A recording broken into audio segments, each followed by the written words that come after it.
voltando aqui para continuar conversando sobre a classificação contra extensão. A gente já viu a classificação da competência exclusiva e da competência privativa. A diferença é que a privativa admite a delegação, desde cumpridos os requisitos formal, material e implícito.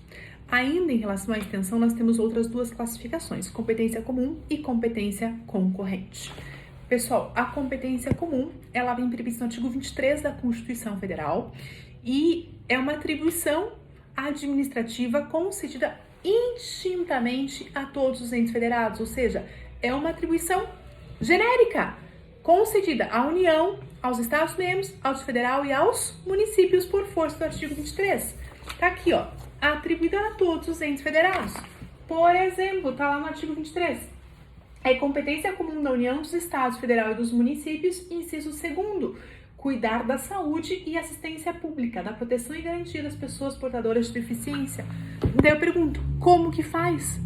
Como que os entes federados sabem o que cada um deles tem para fazer na área da saúde, por exemplo? O que é do município? O que é dos estados? O que é do federal? O que é da União? Já que é uma competência comum de todos os entes.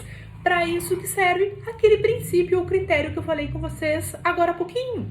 Princípio da predominância do interesse. Se for o interesse geral, na área da saúde, a atribuição é da União. Se for o interesse regional, na área da saúde, a competência é do Estado. Se for o interesse local, na área da saúde, a competência é do município. Então, nesta competência comum, em que União, Estados, Federal e municípios têm uma mesma atribuição simultaneamente, eu tenho que ver ou me socorrer ao princípio da predominância do interesse, porque é este princípio que vai dizer o que cada ente federado pode fazer.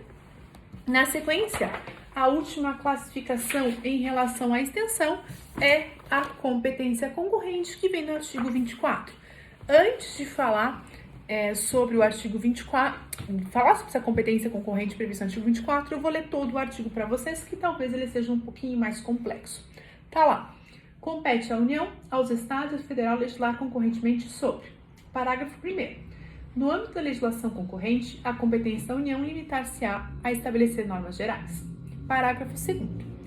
A competência da União para legislar sobre normas gerais não exclui a competência suplementar dos Estados.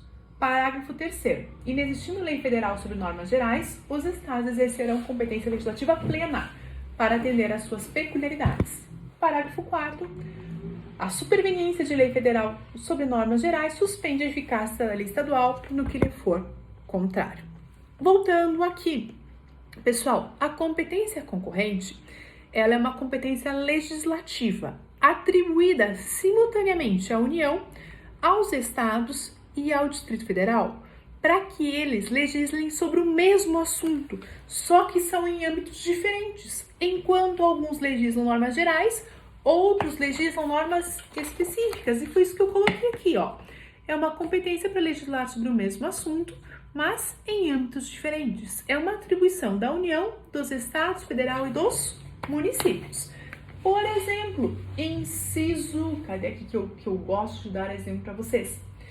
Inciso 1º.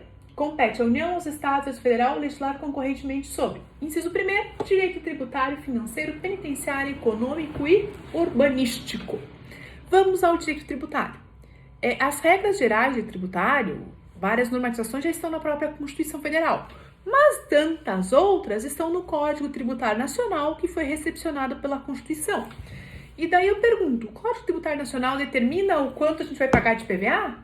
O quanto eu vou ter que pagar de ICMS? Não determina, porque o Código Tributário Nacional é uma norma geral proveniente da União. Então, na repartição de competências, a exemplo de tributário, a União sempre vai legislar normas gerais. Lembrem-se disso. União legisla apenas normas gerais em matéria de competência concorrente. Agora, por sua vez, os estados irão legislar normas específicas. E é isso que os estados fazem quando legislam, por exemplo, sobre a alíquota do IPVA. Eu pagar um IPVA do estado do Paraná, hoje é mais caro do que pagar o IPVA do estado de Santa Catarina. Por quê? Porque cada estado estabelece a alíquota conforme as suas necessidades. Então, nesta competência concorrente, a União estabelece normas gerais e os estados estabelecem normas específicas. No entanto, quando os estados estabelecem normas específicas, esta competência concorrente recebe um nome. Ela é chamada de competência concorrente suplementar. Então, coloquei aqui para vocês. Competência concorrente suplementar, ela existe dentro da competência concorrente. A União elaborou normas gerais e os estados elaboraram normas específicas. E daí surge uma dúvida de vez em quando. Prof, estado elaborou a alíquota sobre PVA. Município não pode elaborar regra sobre a alíquota de IPTU? Pode, mas daí não é competência concorrente, é apenas competência suplementar do artigo 30, tá? O município, ele tem competência suplementar, mas é do artigo 30, inciso 2º, já vou ler para vocês. Só tô anotando para mostrar. Não é dentro da competência concorrente, tenham cuidado com isso, ó.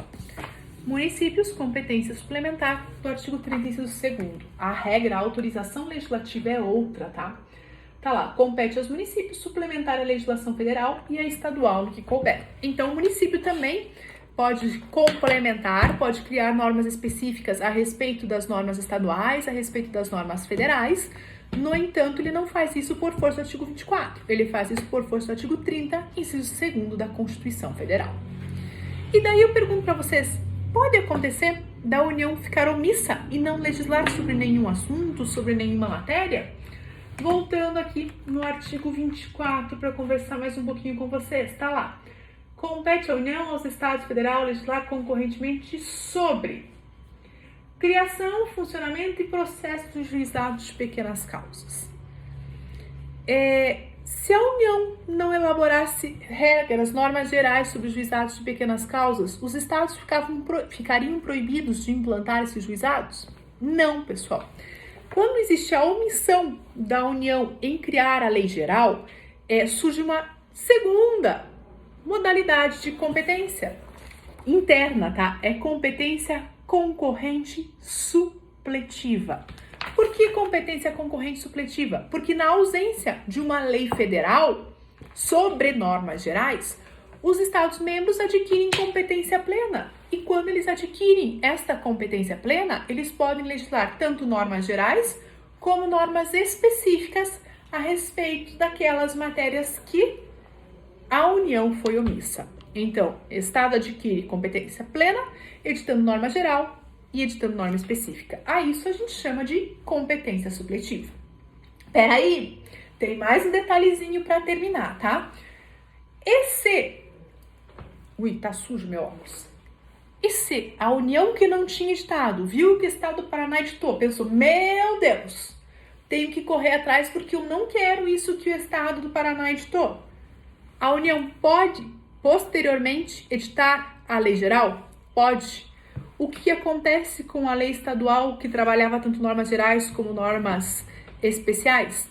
Ela suspende a eficácia naquilo que for contrário. É isso que diz o parágrafo 4º do artigo 24.